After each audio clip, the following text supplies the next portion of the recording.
Welcome to the Bookish Hour with your hosts, Sarah E. Burr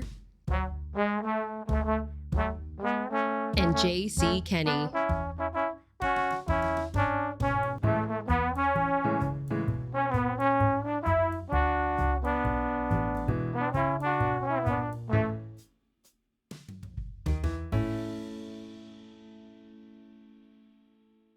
And we are live from Malice Domestic. Welcome everyone to the Bookish Hour. I am producer and co-host Sarah E. Burr, author of many cozy mysteries, my most recent being DM Me for Murder.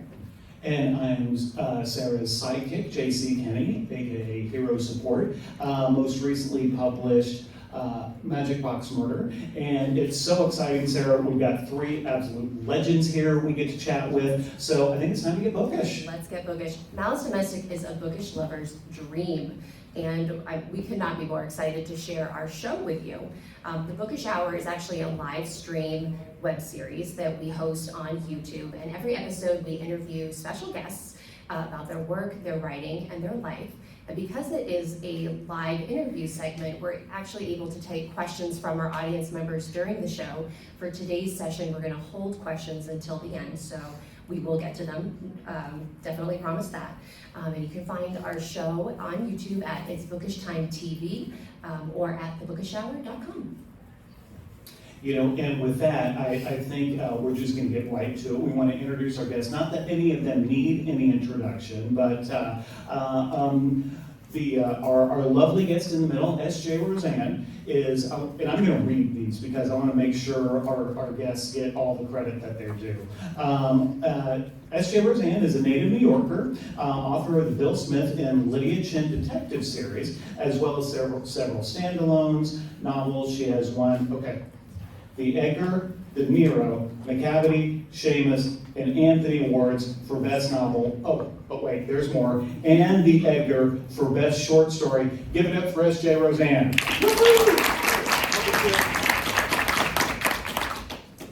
And next we are joined by the wonderful Laurie R. who's a New York Times bestselling author of over 30 novels and other works, including the incredible Mary Russell and Sherlock Holmes stories.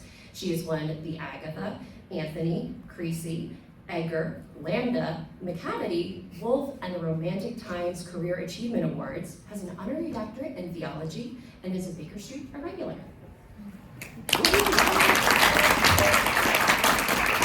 And last but definitely not least, the lovely Elle Cosimano, who is stuck sitting next to me. She is a New York Times and USA Today best-selling author, an International Thriller Award winner, a Bram Stoker Award finalist, and an Edgar Award nominee. Elle's debut novel for adults, Finley Donovan, is killing it, and she totally did kill it, by the way. Was a People magazine pick, and was named one of New York Public Library's best books for 21. I think it'd be best book for 24 too, but anyway. And book 4 of the series, Finley Donovan Rolls the Dice, it arrived just last month. So if you haven't gotten it, make sure you do. So, welcome everybody.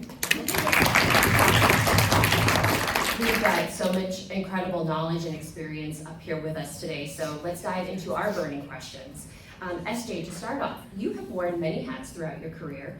You have dabbled in jewelry sales, painting houses, bread baking, copywriting, and a self-defense instructor before finding really your place in the architecture world. Where along that journey did the idea to first write a crime novel occur, and what made you decide to act upon that idea? Oh, thanks. That's a good question. I wanted to write crime novels before any of that. From the time I was a kid, you know, Nancy Drew was my gateway drug, and I thought, boy, if she can do it, I can do it, you know. But, you know, what she was doing was detecting. What I was going to do was write more stories for her. And eventually I came to where I was actually going to do it. After all of those things, I became an architect, and I had a really great job with a really great firm, and we had really great projects, and I wasn't happy. And after 8 years, I thought, okay, it's clearly not this job, because there's not really, I couldn't really say, oh, I'm gonna quit and get a better job, I hate this place. There wasn't a better job for a woman like me in the architecture field. This was really terrific. And if I wasn't happy, it was the career, it was the actual thing I was doing. And as soon as I came to that realization, the little voice in the back of my head said, "Weren't we gonna write a book? You know, a crime novel? Wasn't that the thing?" So I thought I would try it, and then, you know, it was a long, long journey to when I finally left being an architect. I had published, I think, 5 books by then, but or more. But finally, I did. I had to put my full weight down in one place or the other. This was the one I chose. Well, we are so glad that you did. Yeah. It's a courageous decision, and yet it's such a fulfilling just going on that adventure. Laurie, would you mind sharing with us when the idea to write a crime novel came to you and how you decided to act upon it? Yeah, I was not the same path as SJ. I didn't really start the idea of writing fiction until I was grown up, because I always figured, you know, I didn't know anyone who wrote books, and so surely just sort of God put them on the shelves of the library. Nobody that I knew. So it wasn't until I hit my 30s and my kids were in school, I started writing and became an overnight success in only 8 years. But yeah, I started writing in '87. Had my first contract. Got an agent in 1990, which is, you know, just there you go, and sold the first book in '92. And by the end of the '90s, I was earning more than my husband, which was really satisfying. Her husband was an academic, so don't get too excited. I love that concept of God putting books on the shelves, Yeah. because it's to so many of us, like the books that we love, and your books are just these things that we have come to idolize and just really, really treasure. So I love that comparison. Elle, can you tell us a little bit about how the idea came to mind to write a crime novel and why you decided to act on it? Yeah, I never had plans to be a writer. I had a very long, successful career as a real estate agent right here in Northern Virginia. And it was my mom who originally planted the seed in my head. Kind of like SJ was saying, I had a long career. I was very unsatisfied. I felt like there was some part of my life I wasn't touching. There was something I was supposed to be doing that I wasn't. And she, in her infinite wisdom, was the one who sensed that and suggested I write a book. And so, of course, I told her, I said, "Mom, you're doing drugs. Like, who does that? That's the most irresponsible thing I could think, to walk away from my career and do something so selfish. In my mind, it seemed, you know, this impossible dream." And then a few weeks later, I was at a real estate function. We were all at a big conference, much like this, and we were in a big room with bingo cards, and we were playing this getting to know you icebreaker bingo game.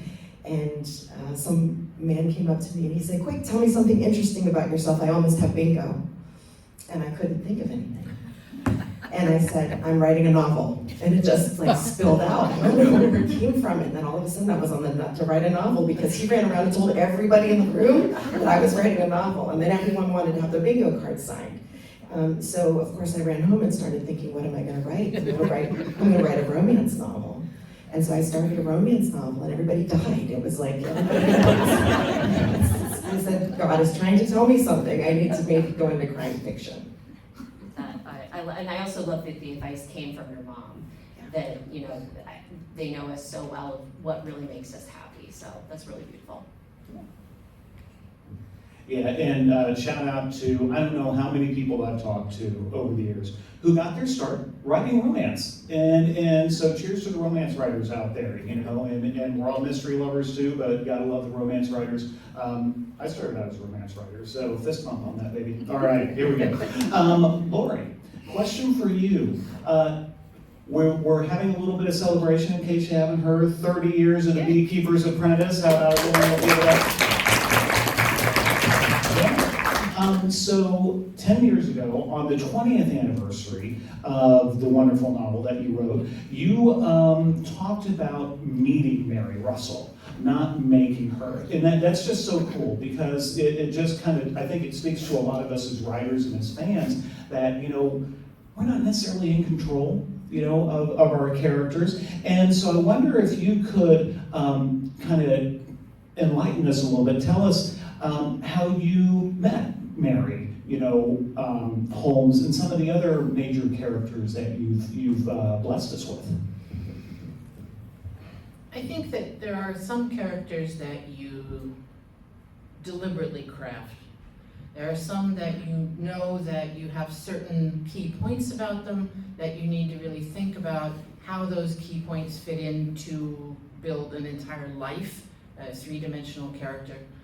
And there are occasionally characters that just step in, and they are so vivid from page one that there's not really any question. So the experience is that of meeting a character. And I love it when, the very serious writers, usually literary fiction male who don't sell very many,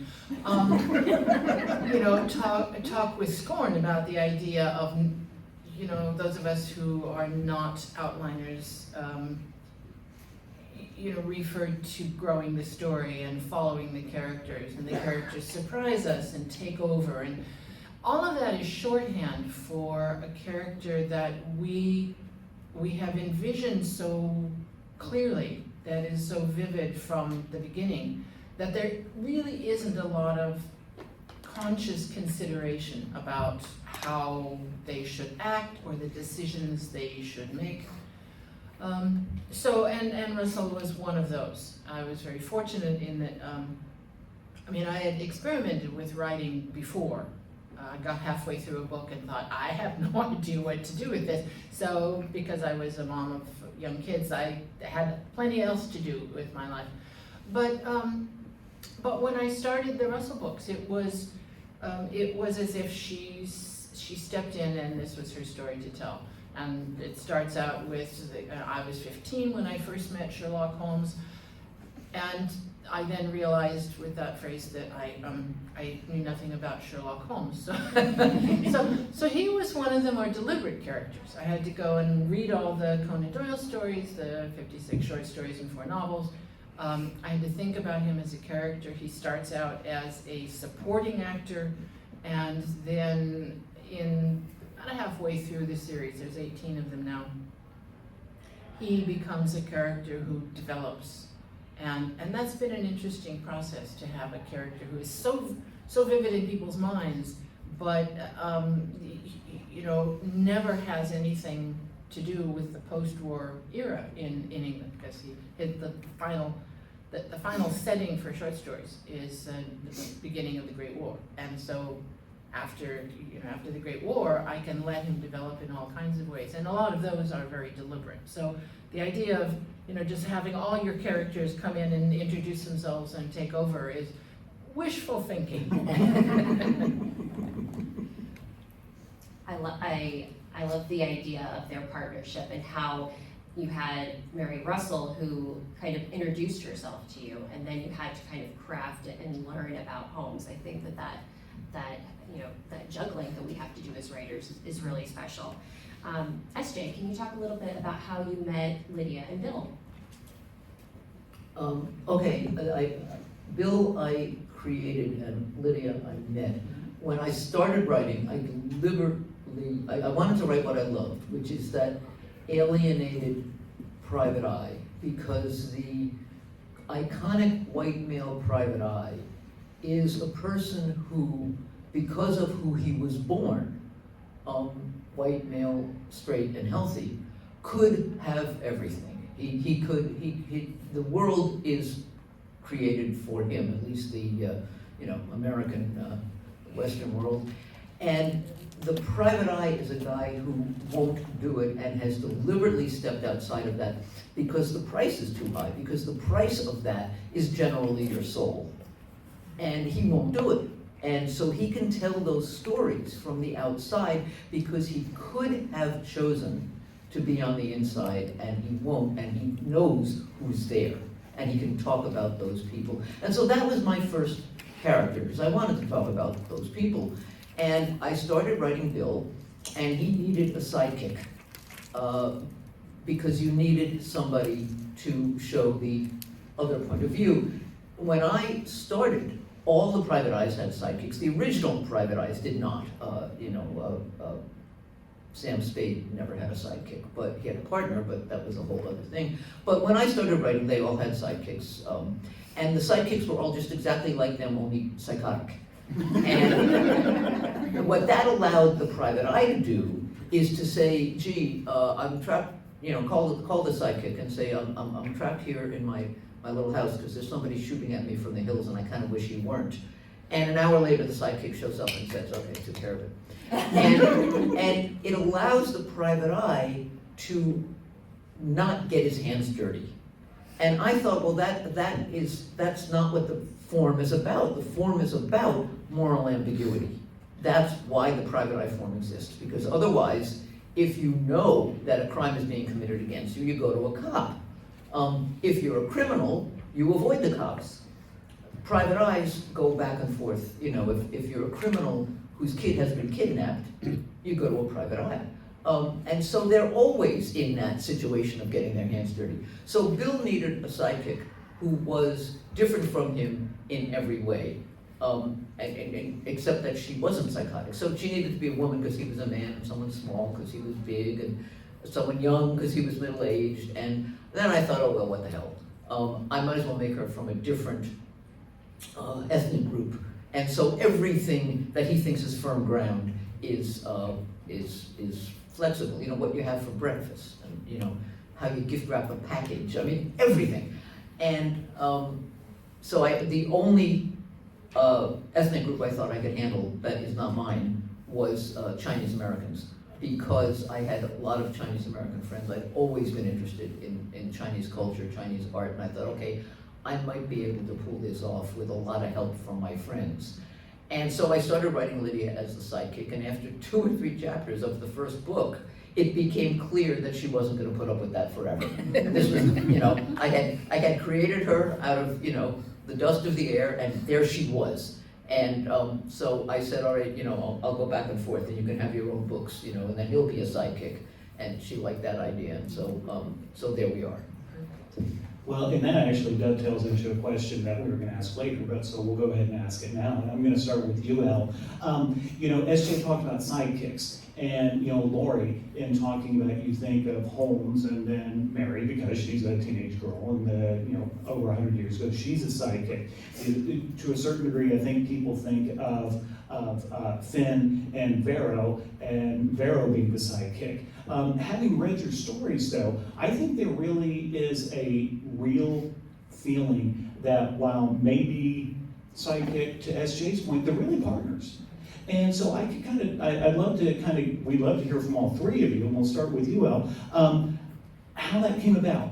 Because I think it's just such a cool dynamic. And so, ladies, enlighten us. I had never set out to write a story about 2 women. I planned to write a story about Finlay Donovan and how she was going to get out of this mess that she was in as she was mistaken for a contract killer while she's presenting a plot of her upcoming book to her agent in a crowded Panera Bread restaurant. And so this was sort of the story that I had set out to tell. And for those who know the story, we get to a place where Finlay is convinced that she has actually committed this horrific crime. And my job is to make her life more complicated, because it's not already complicated enough, let's throw something else at her. And I thought, well, what more can I do to this poor woman who's now standing over a corpse in her garage than throw another obstacle at her in the form of her children's nanny, who stumbles into the scene. And so I had not seen Vero coming. I met Vero on the page, and I love that notion of meeting a character. She walked into the garage, and I've never experienced this to this day with the book, and I probably never will again. It's one of the only scenes I've ever written that remains almost entirely unchanged from its first draft. Of the scene when these women first met for the first time, the chemistry on the page between them was undeniably special. They had this spark. They complemented each other so beautifully. They were clearly opposites, but they both brought something amazing to the relationship. And I could not, after this scene, imagine this book or this series or anything about this world without these characters being side by side through the whole thing. And at that point I knew that we had a duo at the mast, at the core, at the heart of the series. And for me, it's always been about finding balance. It's not a hero-sidekick relationship. It's the story of two women who are lifting each other up and supporting each other through the horrible, horrible things I continue to put them through. And they each bring their unique talents, their unique point of view to the crime solving. So, through one story, we might see one of them in a position of strength and the other one's really suffering somehow. And then in the next story, we might see that relationship flipped. And we see women leaning in, supporting each other. And I think that's part of what makes this duo so spectacular. It's just such a unique and special thing. That is cool.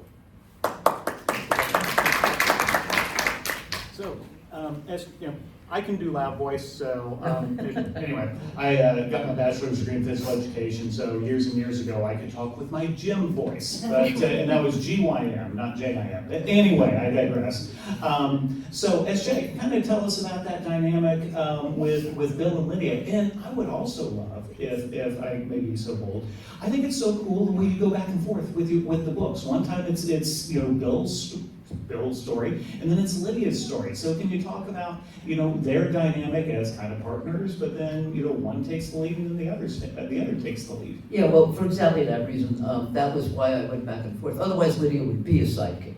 It would be Bill and Lydia would be the sidekick, but as I said, she wasn't having it. So to give her the narrative voice makes him the sidekick automatically. This is the great thing about Laurie's book, is that Watson was the sidekick to Holmes, and you expect a new narrator for Holmes to be the sidekick, and boy, is she not. Russell is not. Holmes is the sidekick, and that is kind of great. But yeah, I did that on purpose so that they would be partners. And Lydia's strengths are very different from Bill's, and when she needs the kind of help he can give, she calls him in the beginning, and by now they're partners, but it used to be they would call each other. The people who walked into my book and wouldn't leave, if you've read me, are Lydia's cousin Linus and his girlfriend Trella, who I needed specifically in one book to come do a thing, and they came and did the thing, and then they met Bill at a diner, and then he was going to leave, and they refused to let him leave unless they could go with him, and he said no, and they said, we have a car. And that was it. They were there for the whole book, and they have never left the series since. And they were completely unexpected to me, but they horned in and insisted on being part of what I was doing. And I said, fine, people are hilarious, so come on in. Yeah, I think I'm kind of easing my way into SJ's position in that, over the first half dozen books were Mary Russell's point of view, first person. Anything that Holmes went off and did, he would have to come back and give her that information. So he was absolutely the sidekick, the supporting actor. But starting about 6 or 8 books in, she is investigating her own past, and so she is an unreliable narrator. He has to step in. He gets certain chapters of his own voice, not first person but third. And ever since then, I've found it more interesting to have the narrative follow him off screen, as it were, while Russell is first personing around in the background. He's off, rescuing his son or investigating this or whatever. And I haven't quite got to the book of writing a Holmes book with Russell popping in and saying, "I'm still here," but I'm sort of, sort of drifting in that direction. So yeah. And I think that would be really cool. Yeah, it would be kind of fun. But but he's definitely a third person. So it makes a first-person voice difficult to insert into a third-person narrative without it being a little confusing. the one that I'm working on now has 2 first-person narratives, and one of them is not Holmes. So he's still third person, and there's 2 first persons, and I think it's great fun.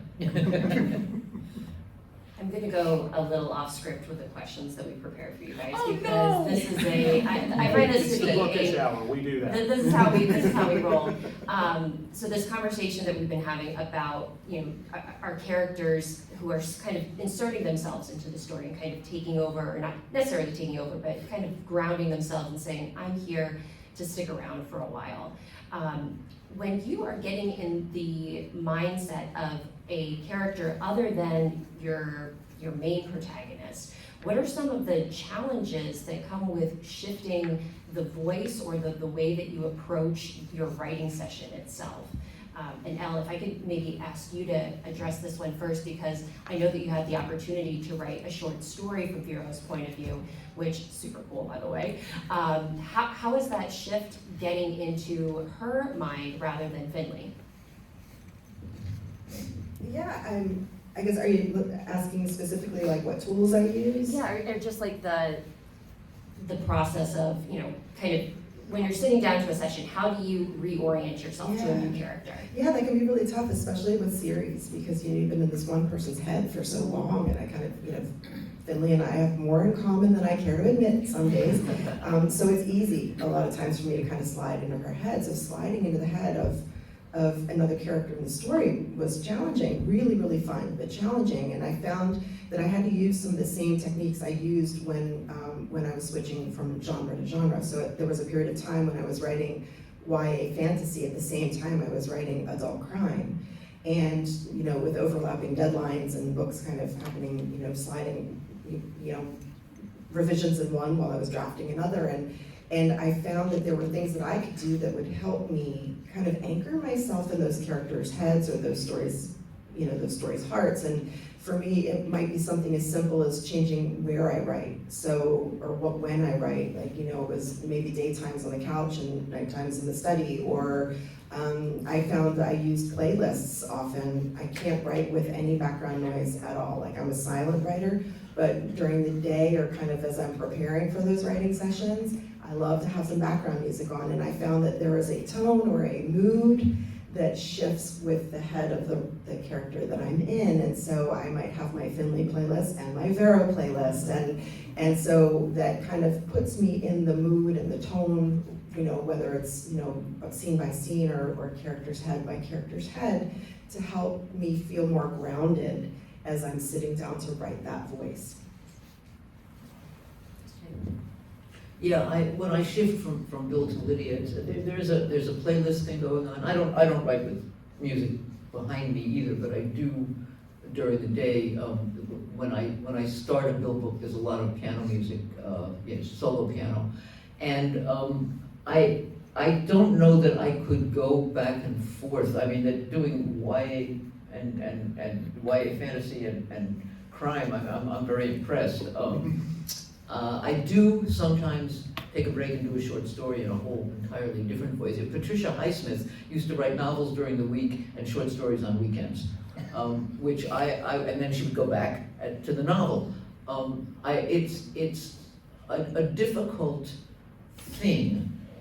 It's easier for me because it's an entire book, and I don't go back and forth. I'm interested in how Laurie does the first person, third person, first person in the same book, because I'm not sure I could do that. Oh, you could. Oh. All right, Laurie, spill it. Yeah, I think the key, if you're just talking about craft, I think that the key to me is that my first draft is getting the machinery of the plot to turn. I don't worry too much about setting or realism or voice or the personality of the characters. I mean, there's quite a bit of it in there, but it's just to make sure, because I don't outline, I don't know what is going on until it is actually on the page.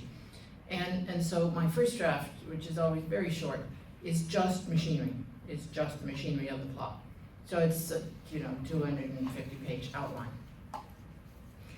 when I'm doing the rewrite, and quite often I'll do the first rewrite before I give it to anyone. If my editor says, yes, you have to give it to me now, then that's one thing. But mostly I try and then start establishing the personalities of the people in there. So obviously, if it's a Russell and Holmes novel, their personalities are fairly set in my mind by now.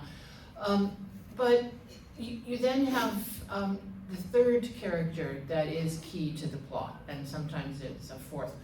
But you have to find a balance of what's going on in the plot, how serious is it, what are the key issues in it, and to find the voice of that person that reflects it, that bounces off the two main characters, so that when I was writing the one that has to do with Mrs. Hudson, and why this nice landlady put up with this guy for all these years in 221B Baker Street. That's a serious question to consider. And so I had to really look at her as a personality. I mean, it didn't matter so much in the plot, although there's a couple points that it did. But then in the rewrite, I'm making sure that you have a very key sense of who that woman behind the landlady's facade actually is. And part of that is her backstory, but a lot of that is her personality and her voice. So an awful lot of it, sometimes as with meeting a character, sometimes you're blessed in that the voice is there as you're working on the first draft, and as the plot is coming along, there's no real doubt about what that final voice and personality is going to be. But quite often, sometimes it's just tweaks, and sometimes it's major considerations of who really is this person. So. Well, that is so cool. It's thanks for sharing that with us all. I'd like to shift gears a little bit here. We've talked a lot about meeting characters, talking about their, to a certain degree, their character development and things like that. I'd like to talk to all three of you about scenery and scenes. Laurie, you're in the UK, SJ, you're in New York, Elle, you're in Virginia. Not all books, obviously, but you get it. So is there a particular scene or area that was particularly challenging for you? Because all three of you just paint these amazing pictures of whether it's New York City or the UK or suburban Virginia. But has there ever been one, or is there something ongoing that it's yeah, man, that's just a struggle to really get it right? So in the fourth Finley book, which just came out, we moved the setting somewhere really fun. We took the whole crew to Atlantic City. And which was a big upheaval from what we normally do here in the DC suburbs. And so, normally we're kind of flitting across the Fairfax, Loudoun County lines, just kind of hovering close, close to home. Here we took the whole gang out of state. And so there was a challenge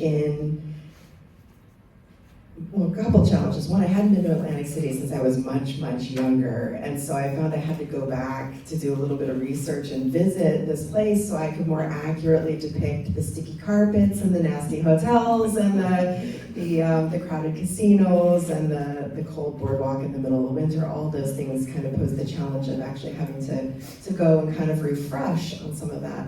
But also the setting in terms of where we were posed some challenges as far as staging the crimes. So we're in casinos and we're in hotels. Lots and lots of people, lots and lots of witnesses, lots of cameras, and we have to get the entire cast of the series to the same destination to solve this crime together. So it was probably the wildest, most unique challenge I've ever experienced in terms of a major setting shift and everything that was involved with that, but it was also the most fun because it kept things fresh for me as the author. It was something completely different that I know it was fresh for my readers, but also Atlantic City became sort of a playground for all of these, a friend of mine, as I was writing, one of my critique partners, I called her and I said, I'm a little worried, this one's feeling a little bit flat. She said, Elle, we're in Atlantic City, lean into it. And so we ended up having so much fun. I mean, there were casinos and strip clubs and bars and, you know, the boardwalk and all of these places for danger and fun. And what started out as what I thought was going to be an impossible challenge turned out to be probably the most fun book I've ever written. Excellent, awesome. Yeah, I won't write about a place I haven't been. So if I decide to set a book someplace, it's usually because I've already been there, and then I'll go back and do a whole bunch of research. Because places are not only physical things, but there's ways they smell, and there's the ways people walk, and there's the way the light shines on whatever grows there. And you don't know these things until you've been there. I mean, even, you know, a part of Queens, if I'm setting a scene there, I will take the subway and go out and walk around.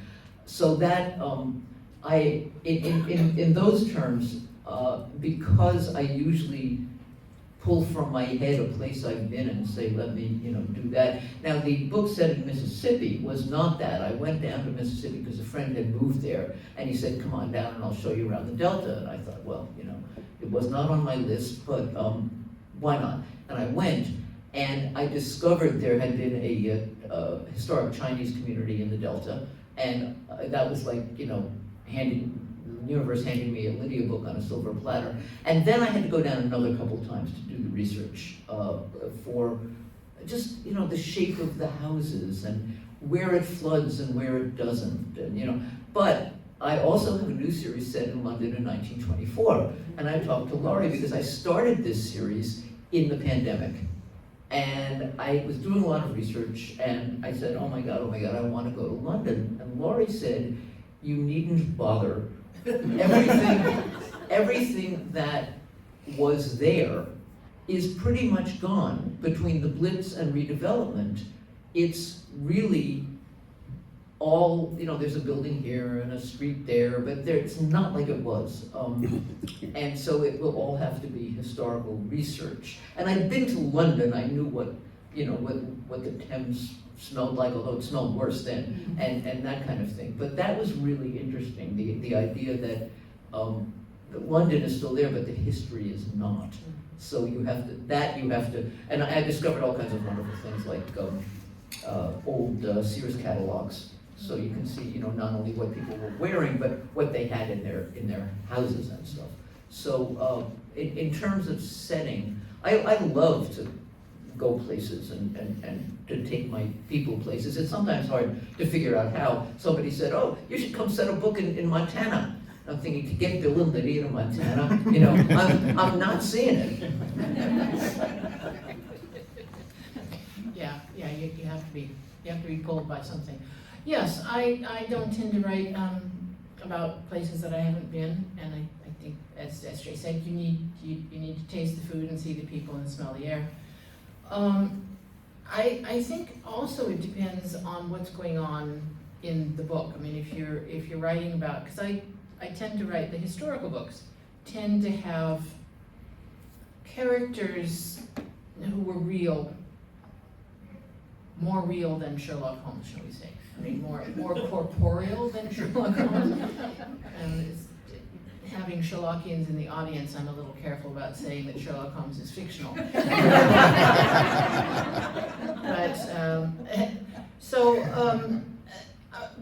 But you need to write, you know, if you're sending your characters off to Japan in 1924, you know, it's helpful to have maybe not the emperor but the crown prince. If you're sending them to Monaco, there's this great arms dealer that you really need to have in the background, and so forth and so on, so that you have, you know, real life people, real life situations in real feeling places, and I think to find a plot that ties in with the people who were there and the sense of place that any good novel needs. I mean, we had this discussion the other day about the idea of place in a book being a character, and the problem is that characters are kind of required to act, Whereas most places, I mean, I had one scene in a book set in Dartmoor where the bog eats someone. So, you know, that in that case, you have the setting actually play a role in the book. But it's kind of tough to do for most places. I mean, I suppose you can get hit by a car in London or something, but for the most part, it's not really a character, it's more the language that they're speaking and the air that they're breathing. And that differs in all the places. So yeah, if you haven't actually been there, you need to be really good to fake it. Someone like Harry Keating, H.R.F. Keating, wrote 8 Gautier novels not having been to India, but that's unusual. I love the concept of the setting as a language that is really, really stunning. And we have so many questions for you, but we do really want to make sure that we save some time for our audience members to ask any burning questions that they have for our esteemed panel. So any questions out there? Yes.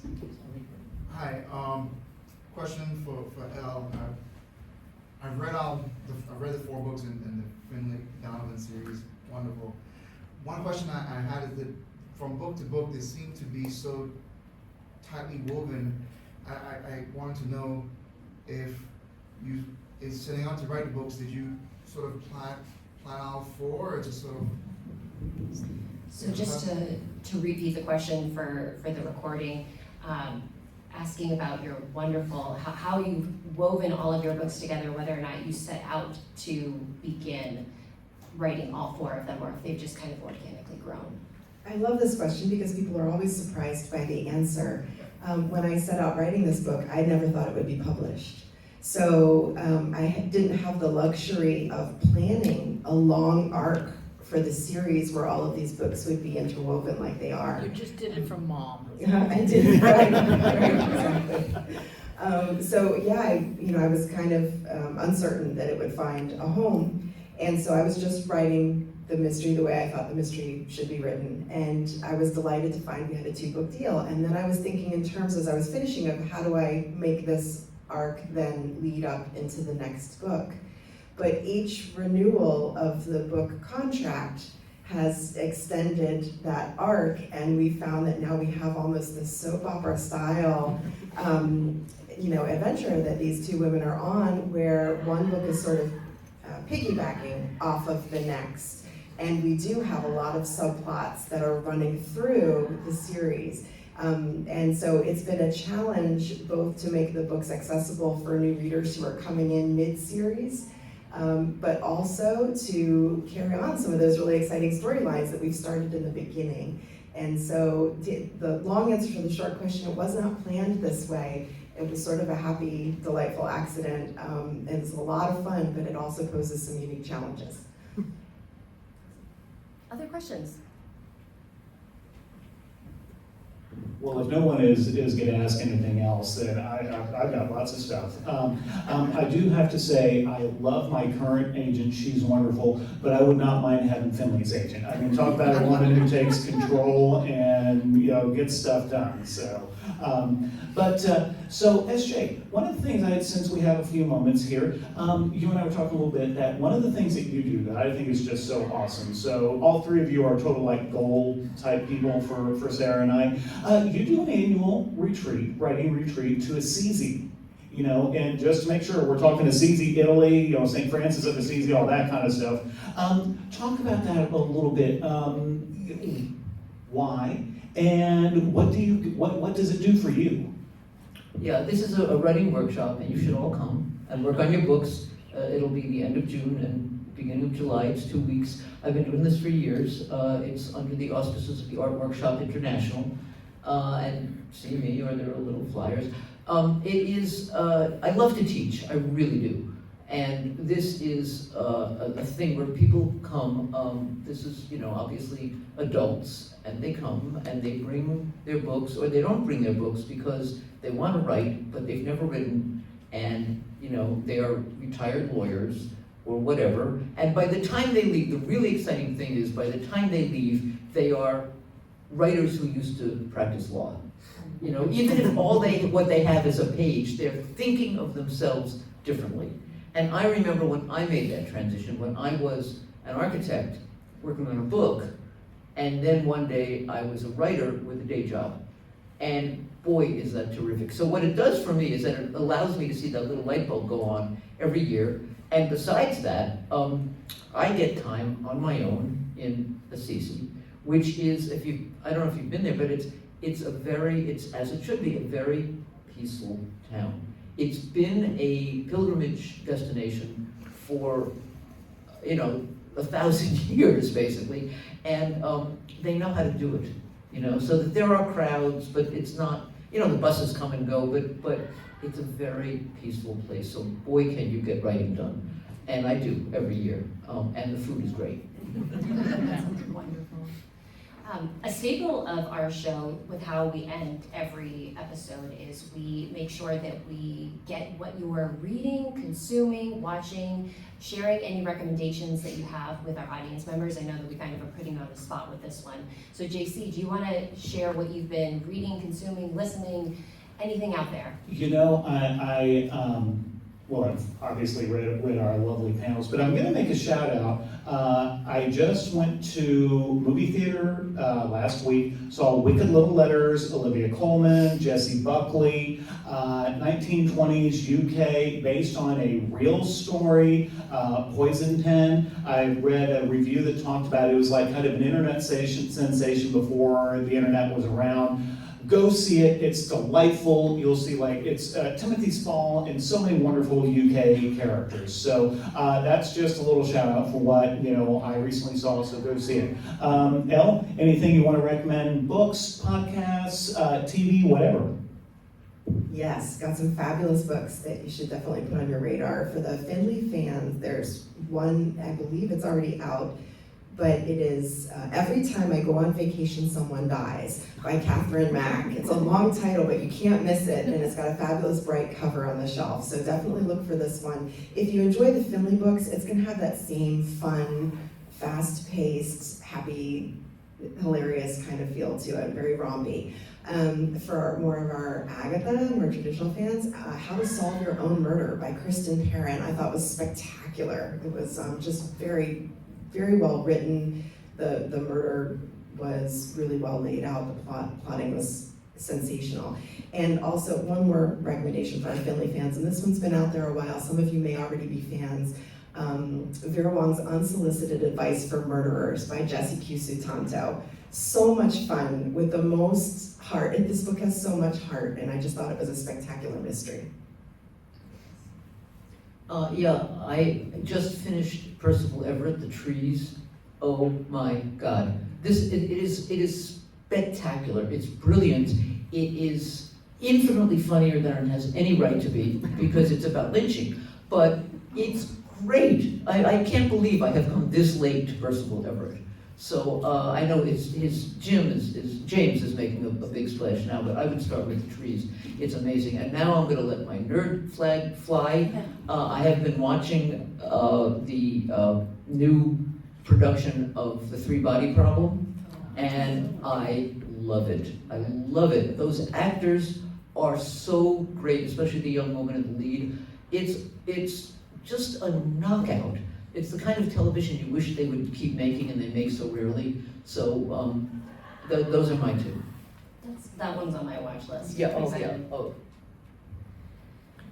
I've been the last few months I've been heavy into sci-fi because I think that when you're writing a mystery, and especially if it's one that's kind of complicated and is a different sort, I find that my brain gets really tired of living in the same part of itself, if that makes sense.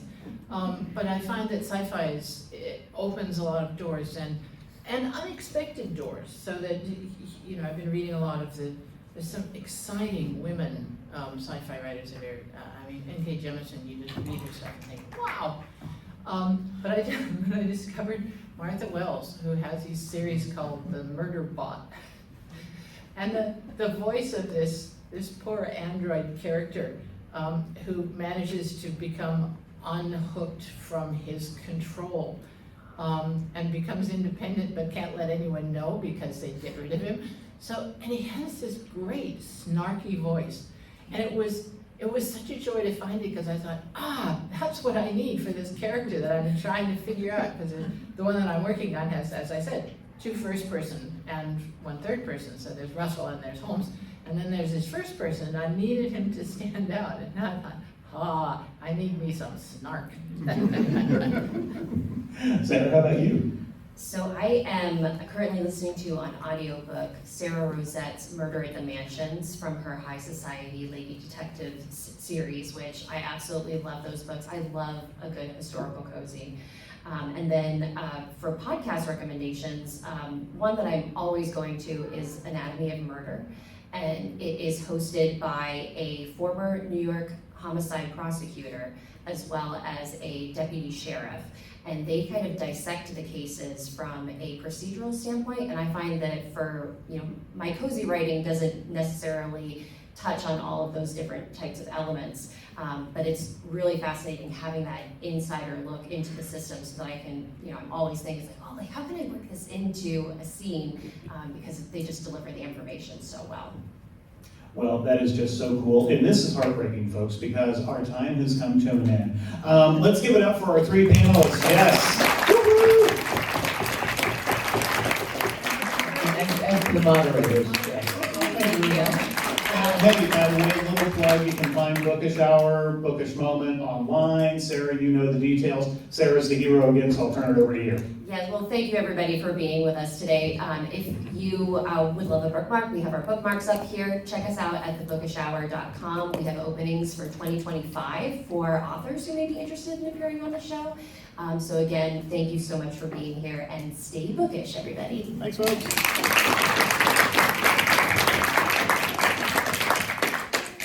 Boom. The first Bookish Hour live and in person right here, folks. You are all here.